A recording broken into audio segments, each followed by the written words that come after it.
பிரியமானவர்களே, ஆண்டவரும் அருமை இரட்சகருமா இருக்கிற இயேசு கிறிஸ்துவின் இனிய நாமத்தினாலே நல்ல ஒரு காலை பொழுதிலே உங்களை சந்திப்பதிலே நான் அதிகமாய் மகிழ்ச்சி அடைகிறேன். இந்த நாள் முழுவதுமாக நீங்கள் செய்கிற எல்லா காரியத்திலையும் கர்த்தருடைய கரம் உங்களோடு கூட இருந்து உங்களை ஆசீர்வதிப்பதாக.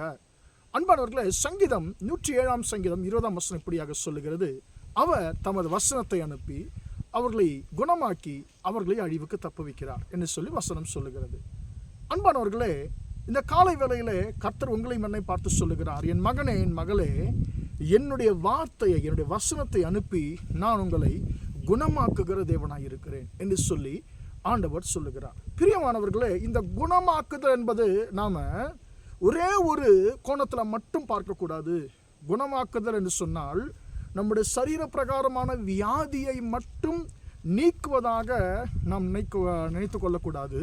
நம்முடைய மனவியாதி, மனபாரத்தையும் ஆண்டவர் நம்மை நீக்கி நம்மை மனதளவில் கூட அவர் குணமாக்கக்கூடிய வல்லவராக இருக்கிறார் என்று சொல்லி நாம் எடுத்துக்கொள்ள வேண்டும். அன்பானவர்களே, கர்த்தருடைய வசனம் நமக்கு சரீர பிரகாரமான சுகத்தை மட்டுமல்ல, இருதயத்தில் இருக்கக்கூடியதான சுகத்தையும், அதாவது ஆவிக்குரிய சுகத்தையும் நமக்கு கர்த்தருடைய வசனம் கொடுக்கக்கூடியதாக இருக்கிறது. அன்பானவர்களே, இன்றைக்கு நாம் இந்த வசனத்தை ஒரு கோணத்திலே நாம் பார்க்க போகிறோம். என்னவென்று சொன்னால், கர்த்தருடைய வசனம் உங்களையும் என்னையும் அது குணமாக்கக்கூடியதாக இருக்கிறது.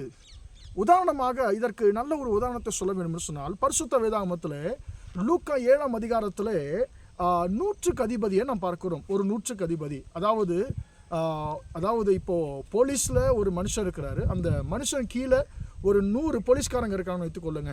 அப்படிப்பட்டவனை தான் அந்த காலத்தில் 100க்கு அதிபதி என்று சொல்லுவாங்க. 100 பேருக்கு அவன் அதிபதியாக இருக்கிறான். இப்போது இந்த இடத்துல ஒரு 100க்கு அதிபதியை நாம் பார்க்கிறோம். இவருக்கு என்ன பிரச்சனைன்னு கேட்டால், அவருக்கு பிரியமான வேலைக்காரன் ஒருவன் சுகவீனமாக இருக்கிறான். அப்போது அவனுக்கு சுகத்தை வேண்டும்படி, அவர் சுகத்தை கொடுக்கும்படிக்கு ஆண்டவராகி இயேசு கிறிஸ்துவை தன் வீட்டுக்கு அழைக்கும்படிக்கு ஆட்களை அவர் அனுப்புகிறார். அவர்கள் வந்து இயேசுவிடத்தில் அவர்கள் தயவாய் அவர்கள் வேண்டிக் கொள்ளுகிறார்கள், ஐயா, அந்த தயவை வந்துட்டு நீங்கள் அவருக்கு பாராட்டணும், அவன் நம்முடைய ஜனங்களை நேசிக்கிறான் என்று சொல்லி அவனுடைய நன்மைகளை அந்த மனுஷனாலே அனுப்பப்பட்டவர்கள் இயேசுவுக்கு விவரித்து சொல்லுகிறார்கள்.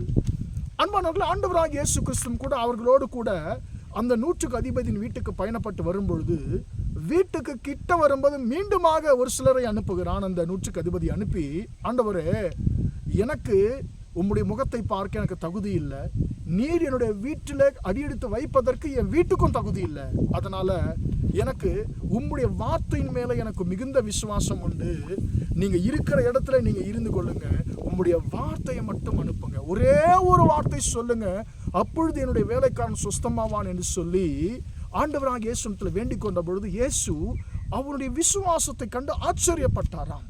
ஆச்சரியப்பட்டு அவர் சொன்னார், தனக்கு பின் செல்லுகிறவர்களை, அன்பார் தனக்கு பின்னே வருகிறவர்களை பார்த்து ஆண்டவர் சொன்னார், இஸ்ரவேலருக்குள்ளும் இப்படிப்பட்ட ஒரு விசுவாசத்தை நான் காணவில்லை என்று சொல்லி அந்த மனுஷனுடைய விசுவாசத்தை குறித்து இயேசு ஆச்சரியப்பட்டாராம். அன்பானவர்கள், என்ன நடந்தது?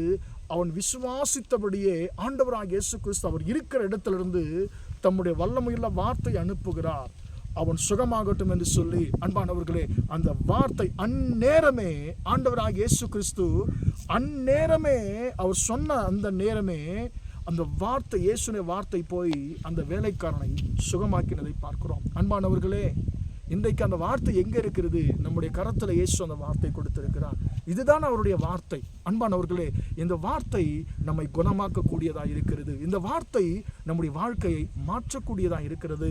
எனவே எனக்கு அன்பானவர்களே, இந்த வார்த்தையை கர்த்தர் நமக்காக இந்த உலகத்தில் வைத்திருக்கிறார். எனவே இந்த வார்த்தையை நாம் விசுவாசிப்போமா? இந்த வார்த்தை நம்மை குணமாக்கும், இந்த வார்த்தை நம்முடைய சூழ்நிலைகளை மாற்றும். எனவே இந்த வார்த்தை நாம் அதிகமாய் நேசிப்போம். வசனம் சொல்லுகிறது, அவர் தமது வசனத்தை அனுப்பி அவர்களை குணமாக்கி அவர்களை அழிவுக்கு தப்புவிக்க அந்த மனுஷன் சுகமானான், அழிவுக்கு தப்புவிக்கப்பட்டான். இன்றைக்கு கர்த்தர் உங்கள் சூழ்நிலைகள், நீங்கள் எப்படிப்பட்ட சூழ்நிலைகளை இருந்தாலும் ஆண்டவராகிய இயேசு கிறிஸ்து உங்கள் வாழ்க்கையிலேயும் அவர் ஒரு மாற்றத்தை, தம்முடைய வார்த்தையினாலே மாற்றத்தை அவர் உண்டாக்க விரும்புகிறார். உங்களையும் குணமாக்க விரும்புகிறார். உங்கள் சூழ்நிலைகளை கர்த்தர் மாற்ற விரும்புகிறார். எனவே நாம் இந்த வார்த்தையை நாம் பிடித்துக் கொள்வோமாக. ஆண்டவரே, உம்முடைய வார்த்தை ஆண்டவரே எனக்காக ஆண்டவரே நீர் அனுப்புங்க, ஆண்டவரே உம்முடைய வார்த்தையின் மூலமாக சுகத்தை கொடுங்க, எனக்கு மாற்றத்தை கொடுங்கன்னு சொல்லி நாம் சொல்லுவோமாக. ஜெபிப்போமா? இரக்கமுள்ள தகப்பனே, உம்மை நன்றியோடு துதிக்கிறோம், ஸ்தோத்திரிக்கிறோம். இம்மட்டுமாக அந்த வார்த்தைகளை கேட்ட முடிய பிள்ளைகளை ஆசீர்வதியும் ஆண்டவரே. அவர் தமது வசனத்தை அனுப்பி அவர்களை குணமாக்குகிற அந்த வார்த்தையின்படி ஆண்டவரே, அப்பா ஸ்தோத்திரம் ஆண்டவரே. உம்முடைய வார்த்தையின்படி தகப்பன் ஆண்டவரே, உம்முடைய பிள்ளைகளை சுகமாக்குவீராக. உம்முடைய பிள்ளைகளை அழிவுக்கு தப்புவிக்கும்படியா ஜெபிக்கிறேன் இயேசுவின் நாமத்தினாலே. உம்முடைய பிள்ளைகள் எப்படிப்பட்ட சூழ்நிலையில் இருந்தாலும் அவருடைய கடினமான சூழ்நிலைகள் உம்முடைய வார்த்தையினாலே மாறட்டும் என்று சொல்லி ஜெபிக்கிறேன் இயேசுவின் நாமத்தினாலே. இந்த நாள் முழுவதுமாக உம்முடைய பிள்ளைகள் செய்கிற எல்லா காரியத்திலேயும் உம்முடைய கரம் கூட இருந்து அவர்களை ஆசீர்வதிக்கட்டும் என்று இயேசுவின் நாமத்தில் ஒப்புக் கொடுத்து ஜெபிக்கிறேன் ஜீவனுள்ள நல்ல பிதாவே. ஆமென் ஆமென். பிரியமானவர்களே, கர்த்தர் உங்களை ஆசீர்வதிப்பார். Praise the Lord, praise the Lord.